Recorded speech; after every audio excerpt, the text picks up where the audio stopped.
Today, we're diving into something that's all around you every single day, but you probably don't even think about it: the frequency arms race. Based on research from the Meda Foundation, we're going to pull back the curtain on how sound is being used to influence you. So let's just start with a feeling. Have you ever been in an airport and just felt this weird nagging anxiety for no good reason? Or, on the flip side, have you walked into a store and suddenly felt this jolt of energy, like you're ready to go? Or how about this one? Have you ever been somewhere and time just seems to bend? Either it flies by in a flash or it drags on forever, and you just can't figure out why.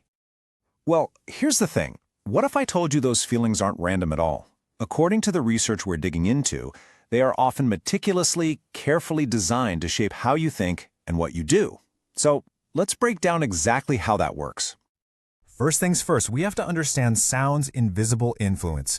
We're going to see how the sounds all around us are quietly shaping our lives in ways we almost never notice. So, what makes sound so incredibly powerful? Well, think about it like this. You can close your eyes, right? But you can't close your ears. Sound is always there. It has this backstage pass to our brain, bypassing all our logical, rational filters and talking directly to our nervous system. We don't just hear sound, we actually feel it in our bodies. And the key scientific idea here is something called entrainment. It's like a biological dance. Your body's internal rhythms, your heartbeat, your breathing, they automatically start to sync up with the rhythms and frequencies in your environment. It's totally involuntary, which makes sound this unbelievably powerful tool for influencing our physical and emotional state. Okay, so if our soundscapes are being designed, the big question is, who are the designers? That brings us right to our next section, the architects of ambience. The research really points to two main players here: governments and corporations. And you can see the contrast right away. Their motives are different. One wants control, the other wants profit, but their goal is basically the same: influence our behavior. Governments might go for deterrence, while corporations use these subtle little nudges to get us to form habits. So on the government side, you're looking at some pretty serious applications. You've got crowd control using things like LRADs. That stands for long-range acoustic devices, which are essentially sound cannons that can be incredibly painful. Sound is also used for border security, in psychological operations to disorient people, and even for citywide surveillance with sensors that listen for specific sounds. Now, on the corporate side, the whole game is a lot more subtle. That music playing in a store, it has been chosen very specifically to make you wander around longer and maybe buy a few more things. That white noise in your open plan office, it's designed to keep you focused. And every single ping and buzz from your phone has been engineered to be a perfect little behavioral hook, building habits you don't even know you have. And all this brings us to the modern tools being used in this technology of control. We've moved way beyond just blunt noise. Now, it's all about precision influence.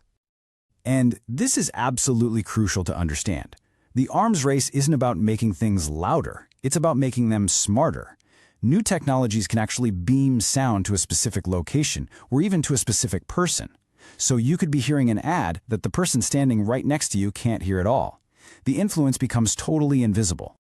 And some of this tech operates on a level that we can't even consciously perceive. Take infrasound, for example. These are super low-frequency sounds that you feel in your body more than you hear with your ears. They're often linked to that creepy feeling of unease, anxiety, or that spooky sense that someone's in the room with you. And because you can't hear it, you just assume it's your mood, never thinking it could be an external sound causing it. So yeah, this technology is incredibly effective, but it all comes at a cost. And that's what our next section is all about: the cost to us. What is the very real human impact of all this sonic manipulation? This quote from the research really just hits you, especially when you think about the workplace. What is framed as focus often translates into compliance through sensory fatigue. Let that sink in for a second. That productivity noise we were just talking about, a lot of the time, it's just a tool to wear us down, to make us so tired from a sensory perspective that we're too exhausted to push back or think differently. And the physical toll? Oh, it is very real. Being constantly surrounded by these engineered soundscapes keeps our bodies in this constant, low-grade state of alert.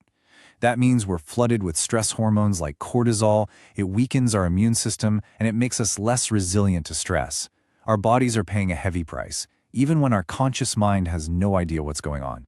And this is so important to get. this impact is not felt equally. For neurodivergent individuals, these environments can be completely debilitating.